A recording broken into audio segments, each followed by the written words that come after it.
fun yesterday with our Easter egg hunt, and it was Emmett helped me to hide eggs, and we found a wonderful way to hide eggs. You just take a bucket and go. All right, let me ask you this: how many of you like traffic? Okay, well, all right. Just see if this one relates or not.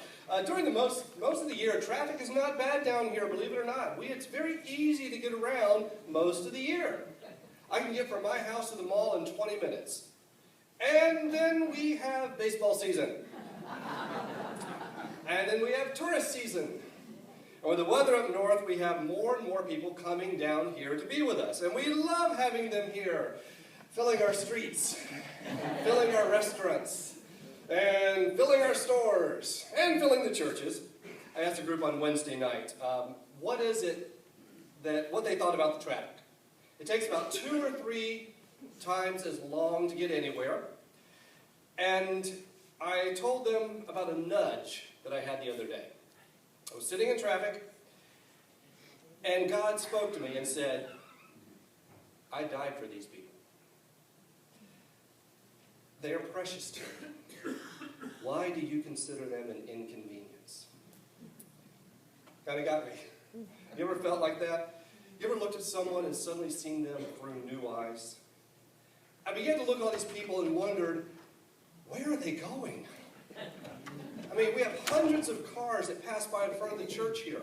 And right now, where are these people going? They're already late for church. It's too wet to play golf. Well, I don't know. Golfers tell me it's never too wet to play golf. You know, the Pharisaical answer is, they are going wherever you want to be. They just want to be in front of you. We had some not very kind responses on Wednesday night when I asked them about the traffic.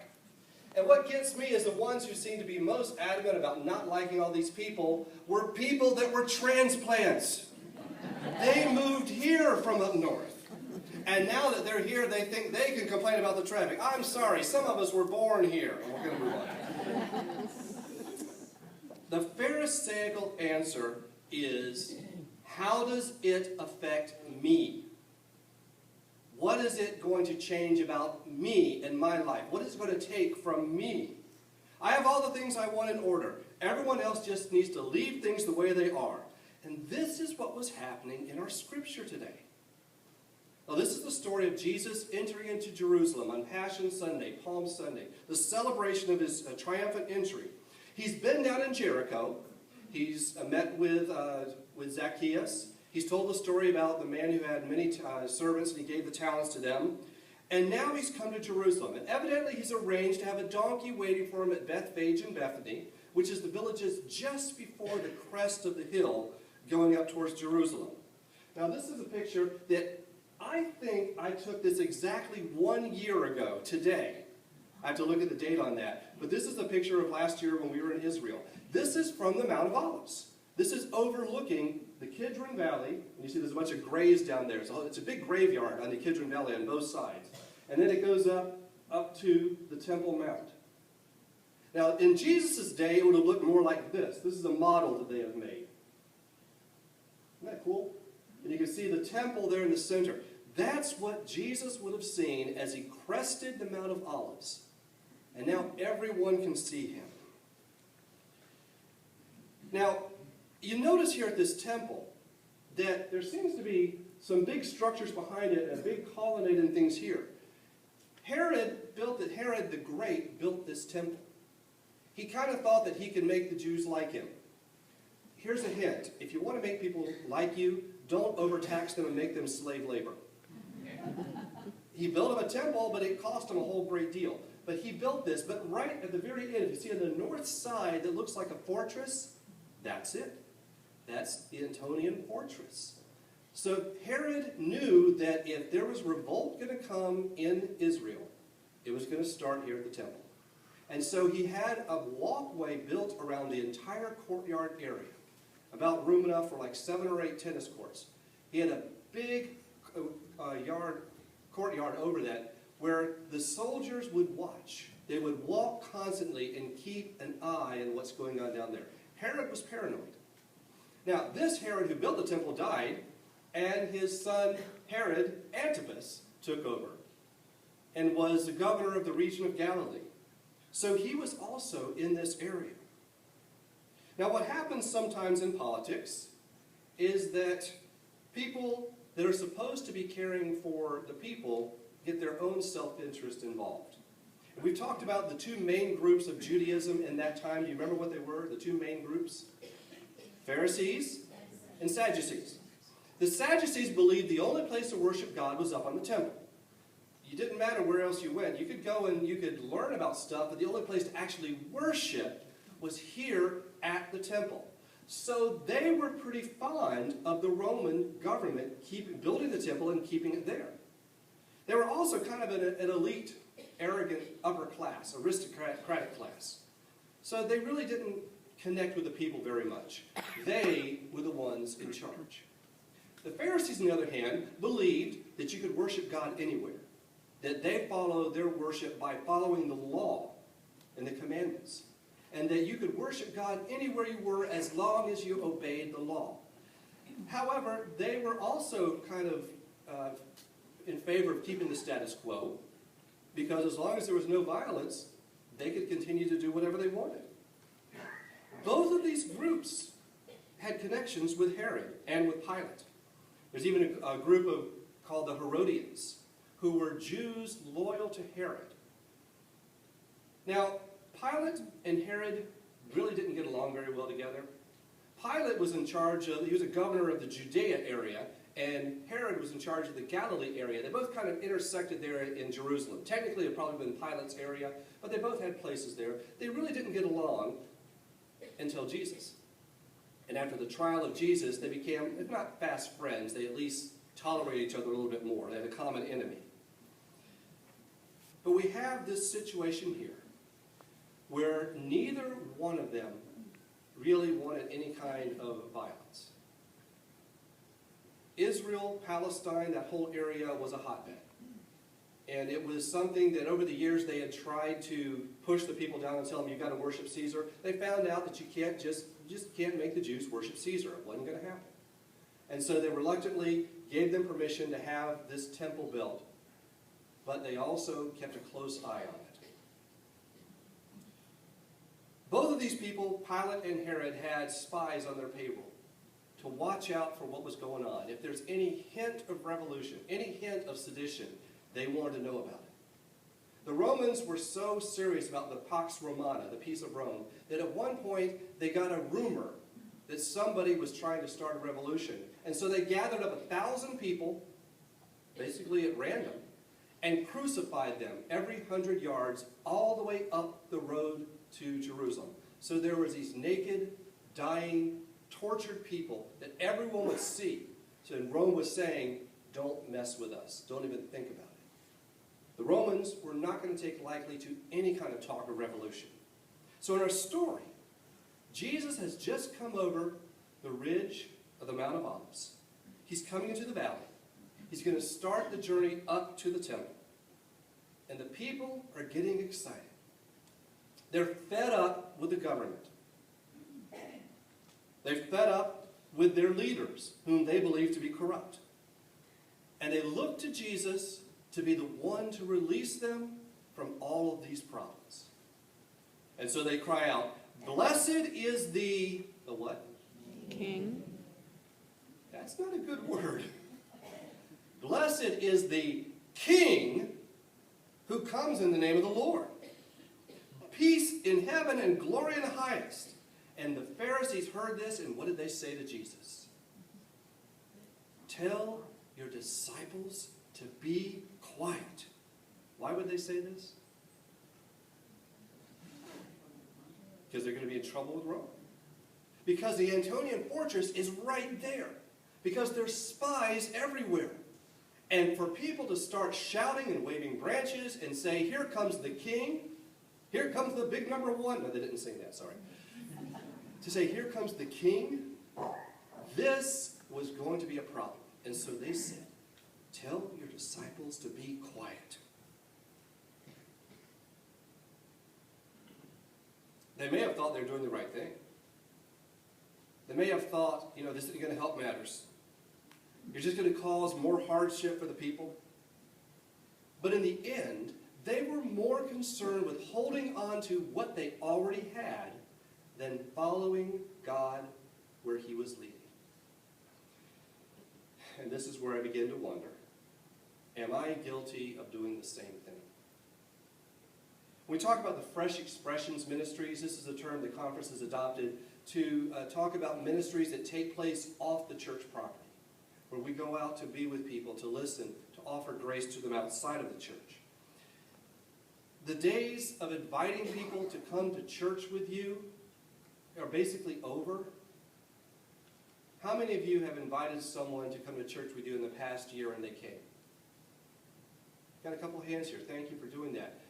But for most people, the idea of talking to someone, inviting them to come to church is scary.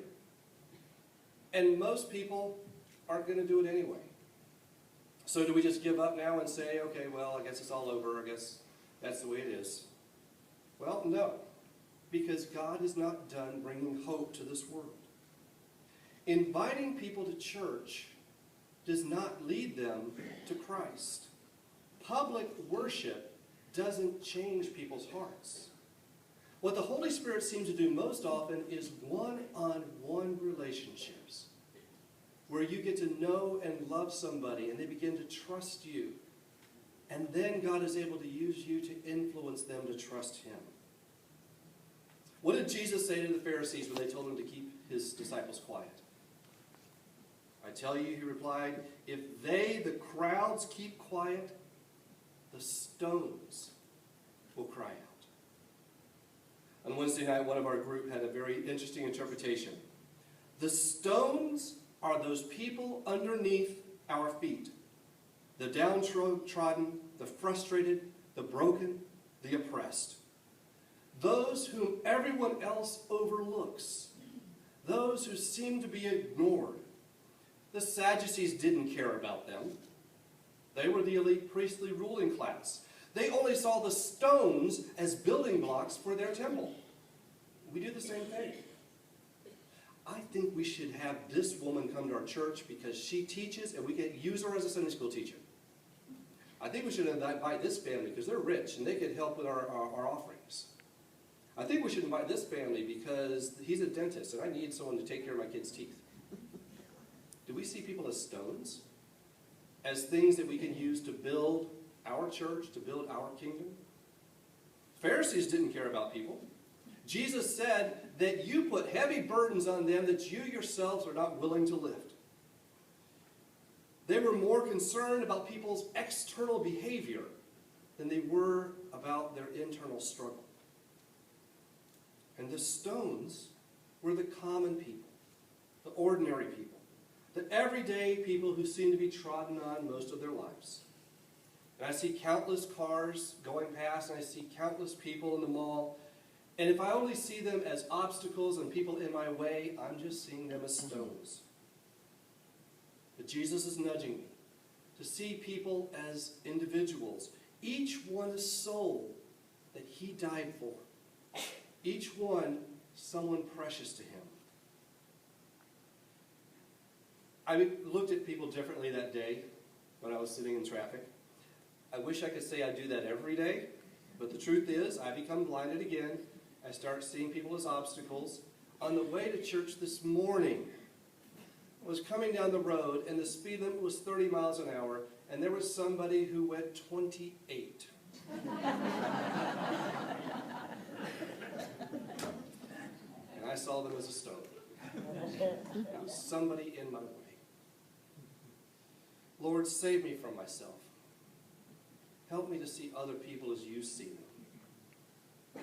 Not as someone I can use, not as someone who might benefit me, not as somebody who's an obstacle to me, but as someone that you love passionately and deeply. Because when I can see somebody as God sees them, I can no longer see them as an obstacle. I can no longer hate them. I can no longer see them as a problem. I start to see them as a sister or a brother. How far does this go? Do I need to start seeing Muslims as people cherished and loved by God, infinite in worth to him? Do I need to see the homeless as lovable and as worthwhile? What about prisoners? What about political lobbyists? What about Jehovah's Witnesses? What about University of Miami fans? I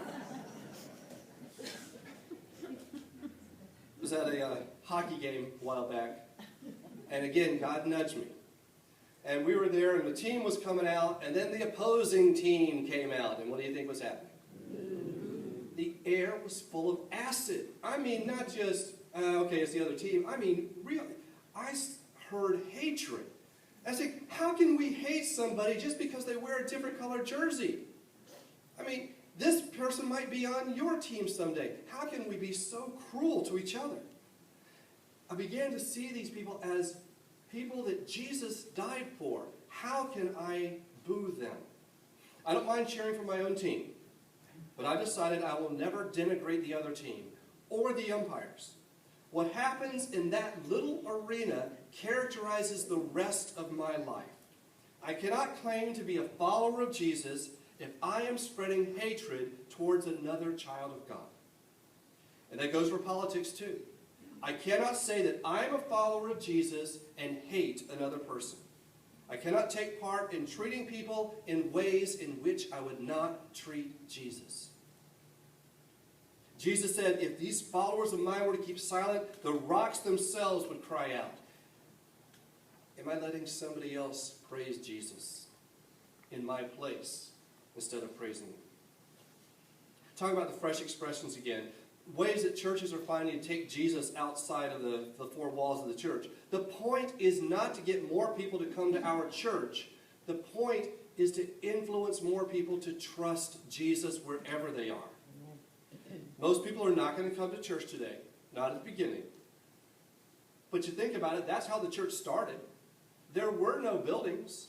There were no padded pews, no air conditioning. There was no preacher to get up to preach a sermon Sunday morning.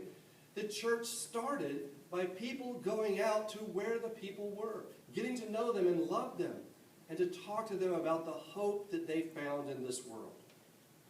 What a great way of evangelism. They went to the marketplaces. They went to the rivers. They went to the gathering points where people already were. That's how they shared their faith. That's how the Christian church became strong. A lot of times we feel fear about telling other people about what we believe about Jesus. Well, that's because we're going about it the wrong way. We simply need to ask God to help us to love others.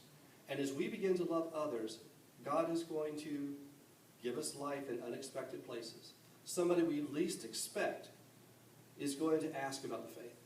It says, why are you okay with what just happened? Why are you happy on it? Why do you seem to have a joy when things are falling apart? That's where God can use you to make a living stone out of someone. We used to say in seminary, they don't care what you know until they know that you care. You can write that down. They don't care what you know until they know that you care. People in the church don't care what I know until they believe they can trust me. The people in your office, the people in your neighborhood don't care what you believe in until they know that you care about them. I heard about these fresh expressions. One church goes to Moe's Mexican restaurant every Tuesday night. They call it Bibles and Burritos. They are not allowed to invite people to come that are in the restaurant, not allowed to invite people to come sit with them. But the management has given permission to come and to sit together and to have a Bible study or just a religious discussion. They said there's one man that comes every Tuesday night. He does not sit with them. He doesn't speak to anybody, but he sits in the table right next to them. And he listens every week. Another group goes to a tattoo parlor. Every week it has a faith discussion. They said they notice a lot of people in recovery from alcohol or drugs or other addictions have tattoos. They said, why don't we go where they are? They got permission at the tattoo parlor. And every week they talk about their faith. They have a discussion time. And the people are finding that Christians are not the ones that are sitting in judgment of them. Christians are listening to them. Every Sunday night, we go to the bowling alley. We have a time of prayer together. We talk to the people behind the counter and just see how things are going with them. We laugh together. We have a good time. We try not to cheat.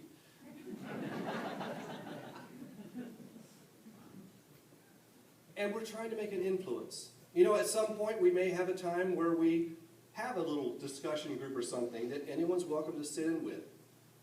But we're trying to do what we can to reach people outside of the church, because they're the stones that are trodden upon, the ones that Jesus really wants to reach.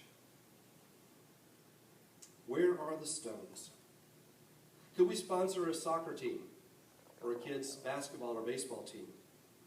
What about going to the beach every week and having a time of prayer at sunset? What about a sewing club that talks about a different chapter of the Bible each week? Where are the stones that everybody else ignores, who would cry out to Jesus if just given the chance? I drive along and I wonder, who are all these people? Where are they going? Do they know that there is a God who loves them? How can I and my church bring this hope to them? I asked you earlier to be thinking about Lent, about what God's been doing in your life in the past 40 days. I want to give you a chance right now just to say a few things. It's time for a couple of people. How has God been nudging you in these past 40 days that have helped you become more like Him?